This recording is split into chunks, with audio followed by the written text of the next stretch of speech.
ACP साहब, इस शहर में किस किस की जुबान को लगाम देंगे आप? शंकर, जरा बता दो इन्हें क्या औकात है इस लड़की की? ये मेरी मुंह बोली बहन है।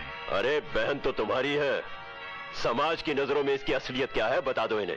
ये जात पात और पेशा समाज के बांटे हुए लेवल है राणा साहब। मतलब असलियत छुपाने के जुर्म में तुम भी शामिल हो? मैं बताता हूं एसीपी साहब, ये लाल पीली रोशनियों के बाजार में बार बार बिकने वाला वो खिलौना है जिसे एक रात की दुल्हन तो सभी बनाना चाहते हैं, लेकिन घर की बहू आप जैसे लोहे के कलेजे वाले ही बना सकते हैं। राणा, इसके आगे एक भी लफ्ज कहा तो तेरी आवाज सुनने के लिए तेरी औलाद तरस जाएगी। छोड़ दो उसे। ये तुम क्या कर रहे हो शंकर? अरे आज तो हाथ आशीर्वाद देने के लिए उठते हैं, लड़ाई झगड़े के लिए नहीं।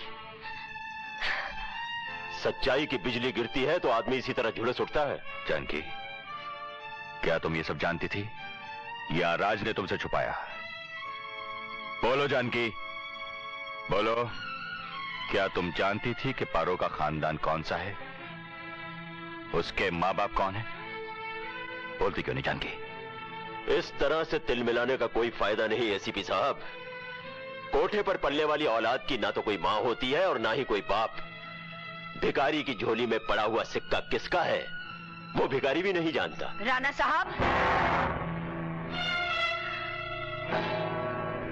मैं हूं वो जन्म जली मां इस बदनसीब बच्ची की, जिसे मैं आज तक बता नहीं पाई कि इसका बाप कौन है। मगर राणा साहब, अब आप मुझसे पूछिए कि कौन है वो जन्म जला जिसने इस फूल जैसे बच्चे को जन्म दिया। मुझसे पूछिए राणा साहब कि इसकी रगों में मेरे साथ किस गंदे बाप का खून दौड़ रहा है। पूछिए राणा साहब, कौन है वो यश जिसकी अय्याशी आज मेरी बेटी के माथे पर गुमनामी का दाग बन के रह गई। पूछिए, पूछिए राणा साहब, मेरी झोली में फेंका गया ये सिक्का किस अमीरजादे का है। राणा साहब, वो भिखारी की झोली तो मैं हूं, लेकिन उसमें उछाला हुआ सिक्का आपका है, आपका राणा साहब। जी हाँ, और उसका सबूत है चंदनपुर का वो अस्पताल जहां आज भी पारो के बाप के नाम की जगह आपका नाम लिखा है, आपका।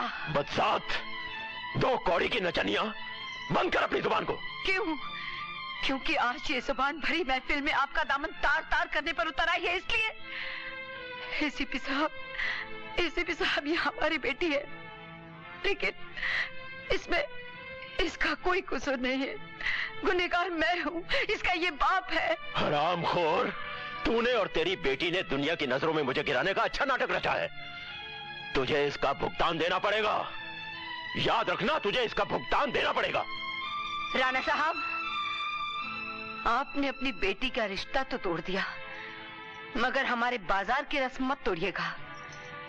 हमारे कोठे की दुनिया में जब कोई लड़की जवान होती है तो उसके नथ उतारने की रस्म की जाती है, और इस पहली रात के लिए आप जैसे अय्याश शौकीन इंसान अच्छी खासी रकम दे जाते हैं। इस रकम में पैदा करने वाले बाप का भी बराबर का हिस्सा होता है। तो आप भी कोठा नंबर 17 में आकर अपना हिस्सा जरूर ले जाइएगा राणा साहब।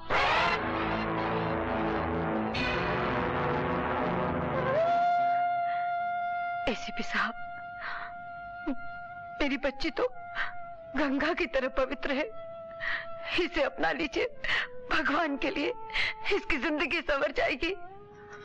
इसे देने के लिए मेरे पास आंसू और आशीर्वाद के सिवाय कुछ भी नहीं। माँ,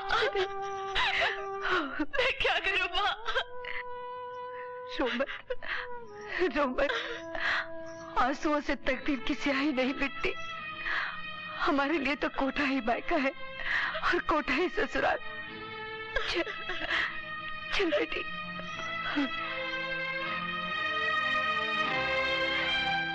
हैरी,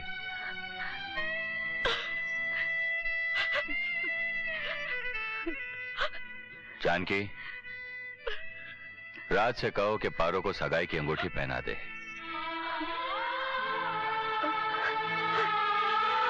आओ बेटी, आओ।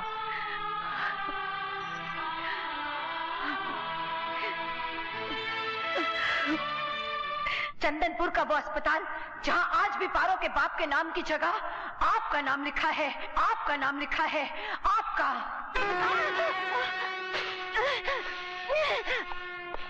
कमीनी, हमने तेरे साथ जवानी की रंगीन रातें बिताई थी तो तेरे बिस्तर पर रंगीन नोट भी बिछाए थे। तेरी हर गर्मा गर्म सांस की हमने गर्मा गर्म कीमत भी अदा की थी, और तू हमारी उन मेहरबानियों को काले कर्मों का नाम देकर सरे बाजार ढंडोरा पीटने लगी है। जहरीली नागिन, हमने तेरा फन भी देखा, तेरी फुंकार भी सुनी। तू हमें डसने से पास नहीं आएगी, तुझे पैरों तले कुचलना ही पड़ेगा। हम जैसी औरतें मर तो उसी दिन जाती हैं जिस दिन इन कोठों की सीढ़ियों पे आती हैं। हाँ, जनाजा कई सालों बाद निकलता है। तो समझ लो आज वो दिन आ गया। अपनी औलाद को अपना नाम देने की बजाय तू एक माँ को मौत का नाम दे रहा है। जा, मेरा श्राप है तुझे कि तेरी मौत इतनी घिनौनी होगी, तेरे शरीर से तेरे भयानक पापों की वो बदबू उठेगी कि सारा शहर तेरी लाश पे अपने दरवाजे बंद कर लेगा।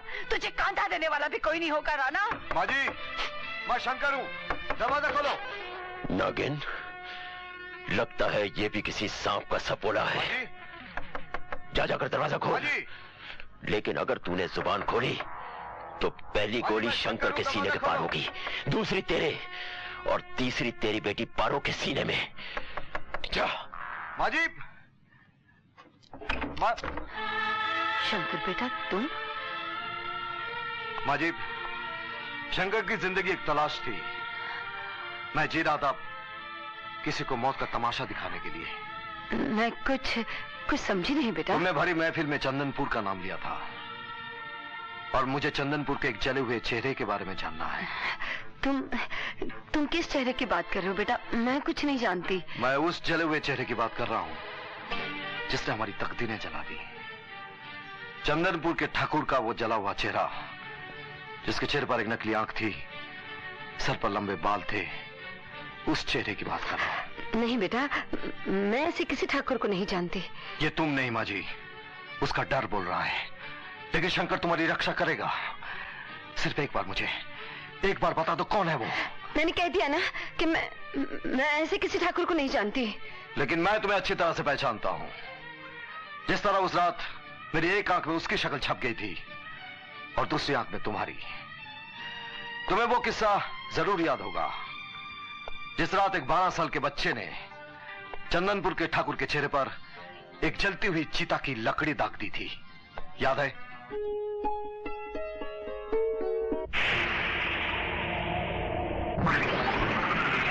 मैं वही बच्चा हूं, चंदनपुर के इंस्पेक्टर आनंद का बेटा, जिसके दिल में आज भी अपने परिवार की जलती हुई चिताओं की आग भड़क रही है, जो उस ठाकुर के खून से पूछ कर निशान है। हाजी,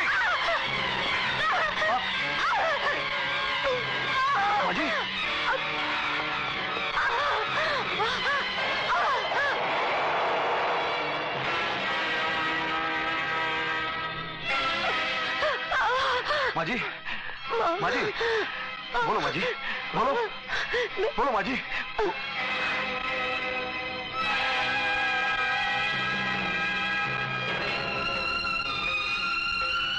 राणा,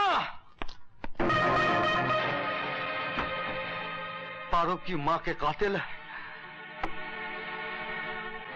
शंकर, बोल, पारो की मां का खून तूने क्यों किया? बोल।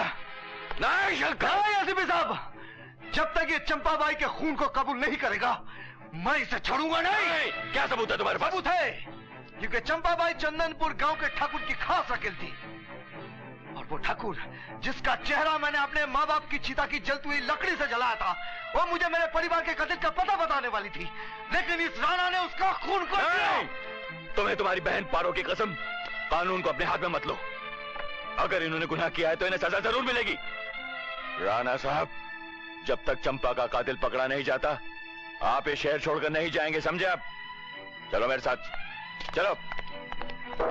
पानी सर के बहुत ऊंचा हो गया है, अब तो इसको भी इसके माँ बाप के पास पहुंचाना होगा।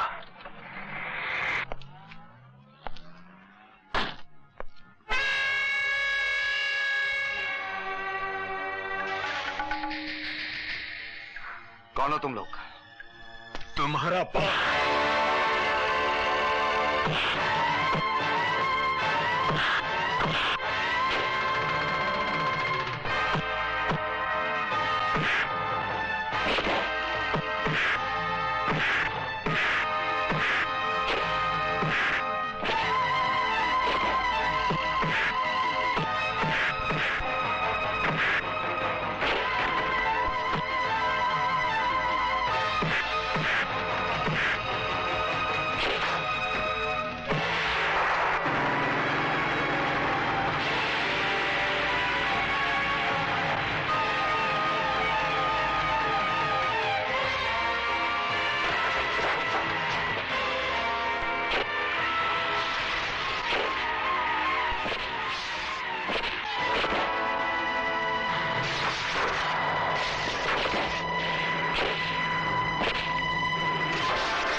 लोग कहते हैं 1 और 1 11 होते हैं। सही कहते हैं। मेरे 2 दुश्मन 11 के बराबर थे। एक की किस्मत का तारा तो मैंने तोड़ दिया, दूसरा बचा एसीपी। उसे भी ऐसा तोड़ूंगा कि दोबारा बनने से पहले 1000 बार सोचेगा। एसीपी, याद रखना, मैं तुझे ऐसे चक्रव्यूह में डालूंगा कि तू खुद अपनी चिता की लकड़ियां इकट्ठा करता फिरेगा, मगर अफसोस तेरी चिता को आग देने वाला कोई नहीं होगा। अरे, मैं तो अपना पर्स लेना ही भूल गई, अभी लेकर आती हूँ।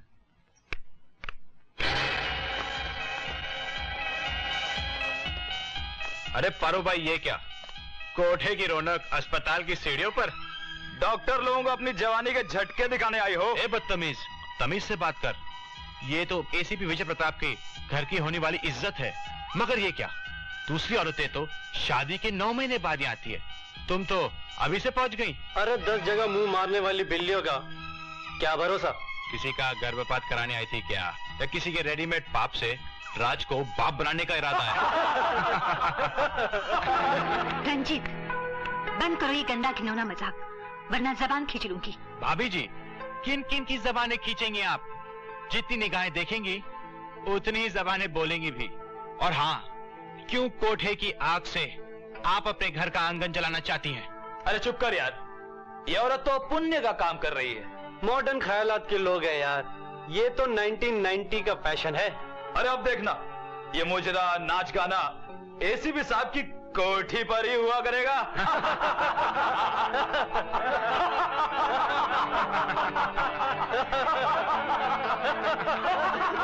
चलो पारो बेटी।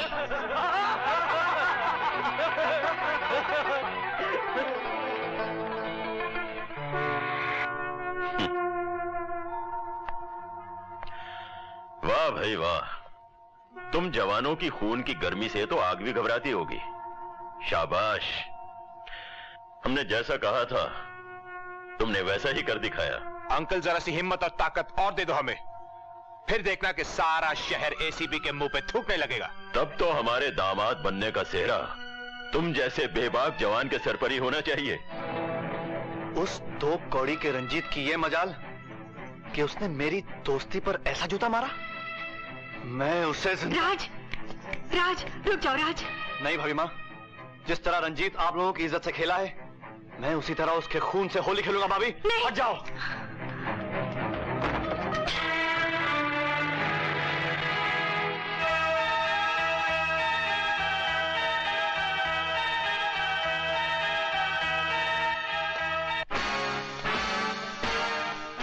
रंजीत कहाँ है? आपन को नहीं मालूम? तुझे नहीं मालूम? क्या हुआ जानकी? ये बाहर से कड़ी, अंदर से हंगामा, क्या हो रहा है? आप वक्त बिल्कुल जाया मत कीजिए, चाहिए राज को रोकिए। राज? क्या हुआ राज को? रंजीत ने बीच बाजार में मेरा और पारो का मजाक उड़ाया है, गंदे गंदे शब्दों का प्रयोग किया है, और ये सुनकर राज के दिल में आग भड़क उठी है। रंजीत, आज तक तो तुम्हारा बाप इंस्पेक्टर काशीकर हमारे रिश्वत के टुकड़ों पर कानून के टुकड़े टुकड़े करता रहा है, और आज तुमने एसीपी विजय प्रताप की पत्नी और होने वाली बहू की इज्जत के ऐसे टुकड़े किए हैं कि एसीपी का भाई राज तुम्हारे टुकड़े करने के लिए निकल पड़ा है। मगर राणा साहब, आप जैसे ससुर की छत्र छाया में तो यमराज भी मेरा बाल बाका नहीं कर सकता। होने वाले दामाद का ख्याल होने वाले ससुर से ज्यादा और कौन रख सकता है। इसलिए दामाद जी, हमने तुम्हारे लिए एक ऐसी जगह चुनी है जहां तुम्हें कोई छू भी नहीं सकता। वहां तुम्हारे लिए हमेशा शांति ही शांति रहेगी।